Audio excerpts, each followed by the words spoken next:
Zenless Zone Zero is about to come out on the 4th of July, and since that's right around the corner, I decided to round up everything I think you guys should know before jumping straight into this brand new game. And also, I don't know about you guys, but saying Zenless Zone Zero so many times in one video is pretty hard. So, throughout this video, I'm just going to be referring to this game as ZZZ, and funnily enough, the entire internet is also doing that. So, yeah, don't blame me.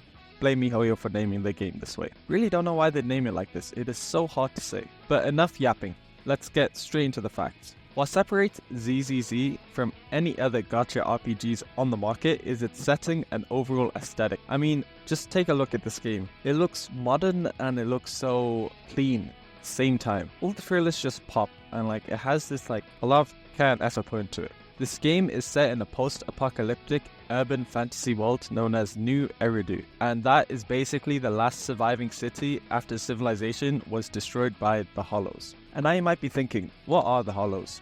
And this is basically just a massive dimensional black hole nuclear bomb thing which swallows everything it touches. And also, whatever it touches produces these mutant creatures known as ethereal. So when people are in close contact with the Hollow, remember this massive black hole nuclear bomb, very important to this game. They are not only risk to being attacked by these mutant ethereal monsters, but they're also running the risk of turning into these mutants as well. So, you know what, it's pretty cool. There's no winning, just super hopelessness. And this just goes to show how bad the state of the world is in ZZZ. And just the sheer amount of hopelessness in this game's setting sets it apart from every other gacha on the market, since all of those games are pretty happy-go-lucky. Wow, I got a new waifu and she's gonna kill all the monsters in this nice pretty green field.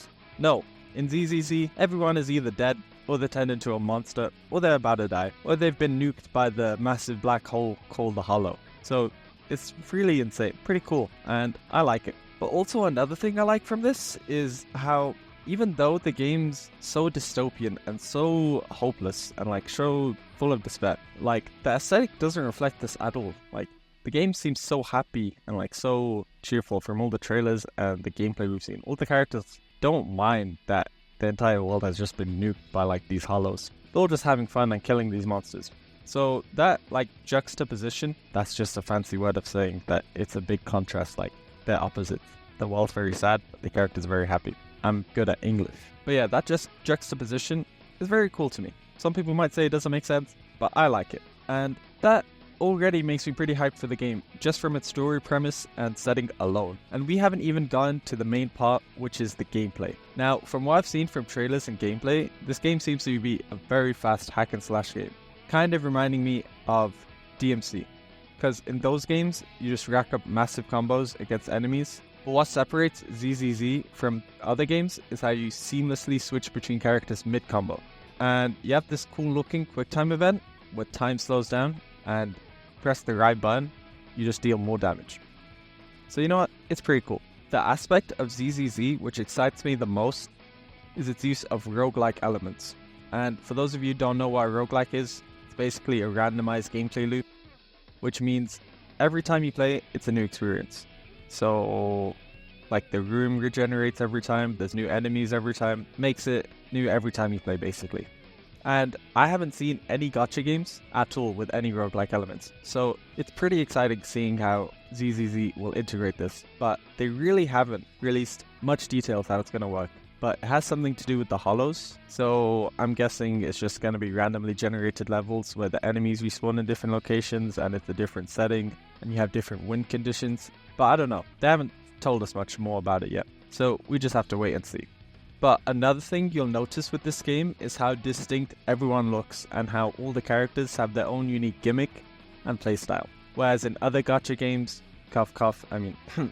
like Genshin Impact, where they release the same character but just in different colors and fonts. They literally just released the new 5-star Seedween, who's basically just a Hydro version of Chi-Chi. And they made 50 different copies of Chi-Chi, which is the same stupid child model thing, which is pretty dumb. Why does Genshin keep releasing children? They need help. And if you want to find out more about her, you should watch this video I made explaining why I'm really not the biggest fan of Siege Queen. And yeah, while you're at it, you should check out all the other videos, since all we do is discuss gacha games. But anyways, back to ZZZ. Every character has their unique weapon and design. Like for example, we got Billy, who's just this guy with this cool robot mask, and he has 2 guns.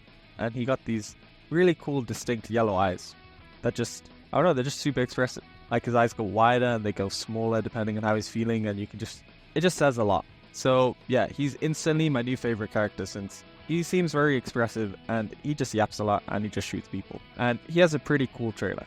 So yeah, he's instantly my new favorite character, even though this game isn't even out yet. But just from what I've seen so far. But yeah, then we have this character called Runa, who's just this lady in a maid outfit, and she just got paranormal powers controlling these dolls with I think it's electricity. But yeah, just from that you can see how you have so many different ranges of characters. Got this guy with 2 guns, then you got this lady who controls dolls, then you got this person with a sword. Everyone is just different, so it's pretty good. And this is important in a gacha game since you're going to be pulling a lot of these characters, so you'd want them to feel different and unique, unlike in Genshin where every character is basically the same. Now you might be thinking, wow, ZZZ sounds amazing, and I wonder which platforms it's going to come out on, and I can't wait to play it.